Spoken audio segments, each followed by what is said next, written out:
Alors, Jérôme Durin.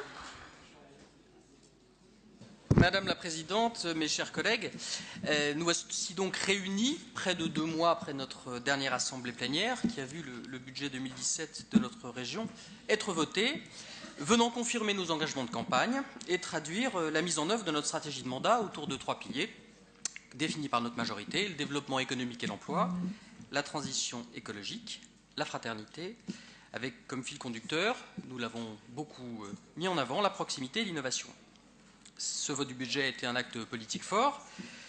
Il a traduit, Madame la Présidente, pour l'année 2017, la volonté de notre majorité rassemblée d'impulser la nouvelle région et de lui donner les outils nécessaires pour répondre aux besoins des citoyens ainsi qu'aux attentes de l'ensemble de nos territoires. En cette période de confusion politique, avec en toile de fond une campagne électorale présidentielle inaudible, pourtant si importante pour notre pays et donc pour notre région, je souhaite que notre Assemblée puisse travailler dans le calme, dans la sérénité, au service de l'intérêt général, avec le souhait que nos décisions se traduisent concrètement dans la vie des Bourguignons franc-comtois. La période est parfois étouffante, je le disais. Les affaires font passer les projets, les politiques publiques à l'arrière-plan. Il est donc de notre devoir d'aller à l'essentiel. Alors, je vous ai beaucoup écouté, Monsieur Sauvadet. Vous voyez, je ne suis pas arrogant. J'ai aussi fait l'effort de vous lire pour préparer cette session. Ce n'est pas toujours facile, le travail de président de groupe. Le moins que l'on puisse dire, c'est que décidément, de part et d'autre de cette travée centrale, nous ne voyons pas la même réalité régionale. Vérité en deçà des Pyrénées, erreur au-delà, disait Blaise Pascal. Reste à savoir qui est dans l'erreur, vous et la vision apocalyptique que vous proposez de notre action aux Bourguignons franc-comtois, ou la majorité régionale, industrieuse, opiniâtre, qui trace sa route sereinement. Je ne parle même pas de la vision de Madame Montel, faite d'insécurité, de communautarisme, d'immigrationnisme et d'autres termoïsmes qui ne m'intéressent pas. Alors, parce qu'à vous lire, Monsieur Sauvadet, la situation n'est pas grave, elle est désespérée. Votre vocabulaire est accablant d'ailleurs. Le chaos nous attend, la majorité explose, les chapelles se multiplient dans la majorité. Alors ne le dites pas trop fort devant Patrick Molinos, les chapelles ça l'agace. Nous sonnons le glas de l'attractivité régionale après avoir trahi nos électeurs. À vous entendre, les réformes sont toutes compromises, le budget sera inévitablement mis en échec, mais je crois que, Monsieur Sauvadet, vous êtes dans le déni de réalité. Vous prenez vos désirs pour des réalités. Le budget est voté, les délibérations sont adoptées, la majorité ne s'écharpe pas et les engagements sont tenus. Déni de réalité, d'ailleurs, parce que je crois que vous avez un échantillon non représentatif. Vous nous avez tout à l'heure évoqué un certain nombre de cas concrets. Alors je remarque d'abord qu'il y a un biais territorial, parce que finalement, il y a 7 autres départements que la Côte d'Or, en Bourgogne-Franche-Comté. Le cassis, les céréales, Alésia, c'est bien, mais il n'y a pas que ça. Deuxième sujet, c'est le sujet de méthode. Vous nous dites qu'il faut vous écouter. Enfin, moi, je veux bien qu'on vous écoute, qu'on vous entende. Commission 1, Finances, ce lundi. Monsieur Joyandet était le seul membre de votre minorité. Non, mais ça fait la deuxième fois que ça... Attendez, non, mais écoutez, c'est des faits de mise en cause personnelle, la Madame la Présidente. Pas du tout. C'est des faits de mise en cause personnelle. Non, vous savez bien que la majorité était présente. La date de la commission a changé et ce matin-là, j'avais une commission permanente du conseil départemental. D'ailleurs, j'ai communiqué et je demande au service de communiquer à Madame la Présidente, puisque nous sommes juste des collectivités voisines. Franchement, enfin, c'est insupportable de dire ça. Parfait, Monsieur Sauvadet. Donc du coup, vous réglerez ça avec le président de la Commission des Finances qui convoque la réunion. Non, il n'y a pas de mise en cause personnelle, Monsieur Sauvadet. Force est de constater que l'agenda de la commission, de la première commission, est quand même très fluctuant, hein, effectivement. Voilà. Mais c'est ce qu'il vient de dire. À votre président de commission. C'est ce qu'il vient de dire. Voilà. D'ailleurs, quand on se parle, on arrive à régler les choses. Monsieur Joyandet, dont on parlait à l'instant, m'a interpellé. Vous nous dites, il n'y a pas d'interlocuteur, on ne sait pas qui appeler. On s'est croisés, il me dit un sujet, les élus, ils sont là aussi. Les élus, ils sont partout sur le territoire. Et quand il y a des sujets, il y a des services, il y a des antennes, et puis il y a des élus qui peuvent traiter les dossiers. Un sujet économique qui était urgent, mon collègue m'interpelle, et ben nous l'avons résolu. Donc, vous voyez, c'est pas si compliqué de s'entendre quand on a envie de... Ben, venez me voir, Monsieur Sauvadet, vous serez bien reçu avec un café. Troisième sujet, c'est le changement de pied sur les questions, mais vous aurez mon 06, Monsieur Sauvadet, sur le changement de pied s'agissant de l'aide aux entreprises. Il est dommage que vous ayez changé de doctrine, en dehors des questions juridiques qu'évoquait Madame Montel. Pendant des années ici, nous avons fait de l'avance remboursable un principe qui nous paraissait meilleur que la subvention directe. Et c'était la position que vous défendiez. Donc du coup, nous sommes là-dessus assez cohérents avec ce qui s'est passé les années précédentes. Les agriculteurs, vous nous dites, les agriculteurs nous interpellent, c'est une catastrophe. Écoutez, moi j'ai fait 2 assemblées générales, celle des jeunes agriculteurs, celle de la fédération départementale. Dans mon département, la région n'a pas été vilipendée comme vous le dites.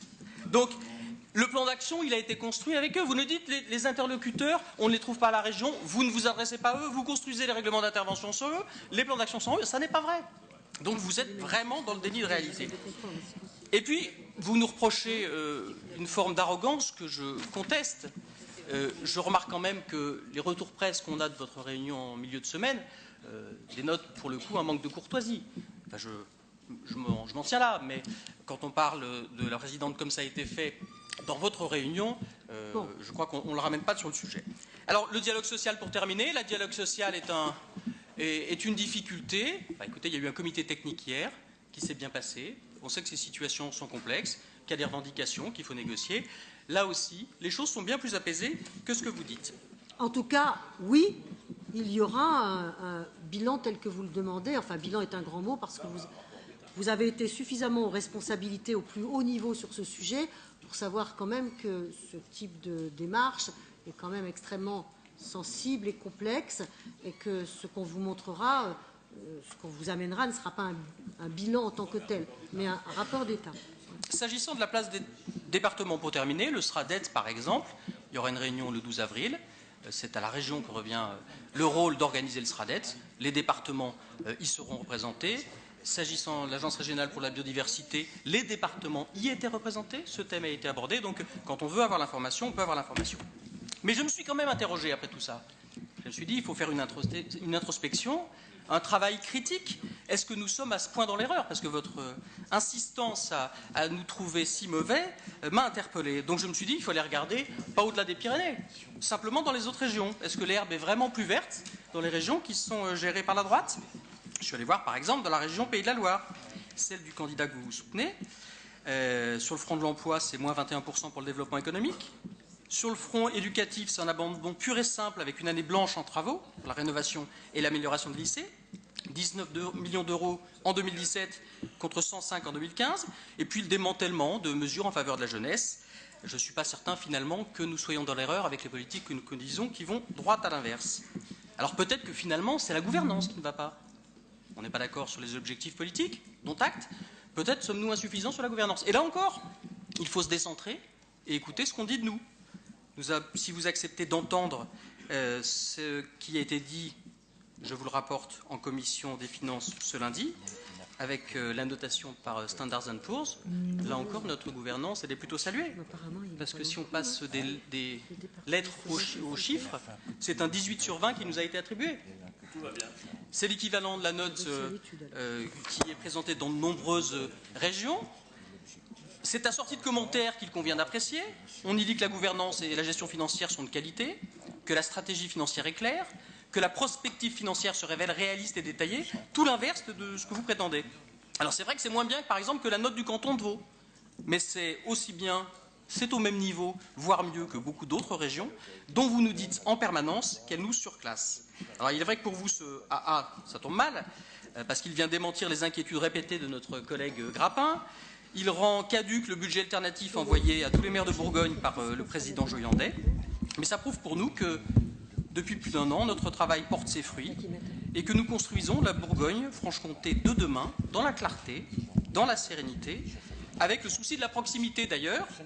Les Bourguignons franc-comtois, quand nous les rencontrons, ne nous disent pas autre chose. La présidente a fait une série de réunions, elle a sillonné l'ensemble des 8 départements pour tenir 8 grandes réunions publiques. Et les Bourguignons franc-comtois ne nous renvoient pas tous les écueils auxquels vous vous attardez. Alors vous voyez, Monsieur Sauvadet, les pétitions succèdent aux pétitions, le déclinisme le dispute chez vous à l'alarmisme, mais malgré votre vilaine humeur du moment, nous travaillons. Alors c'est vrai que vous avez des soucis... personnel chaque fois. Ah non, monsieur... ah non, mais vous êtes de mauvaise humeur, mais c'est une humeur politique, une humeur politique. Vous constatez que ce propos a de quoi vous rassurer. La situation est évidemment pas idyllique, les difficultés sont nombreuses, mais on déroule jour après jour la feuille de route qui nous a été donnée par les électeurs. Les membres de l'exécutif sont tout entiers consacrés à leur délégation. Les services sont en ordre de marche. Nos partenaires travaillent en confiance avec l'institution régionale. Et je pense que nos concitoyens dans cette région n'attendent pas autre chose. Ils attendent peut-être juste que nous ne soyons pas seulement les commentateurs de tout ce qui dysfonctionne, mais que tous les élus de cette Assemblée soient davantage les ambassadeurs d'une région qui a tant d'atouts et tant de ressources.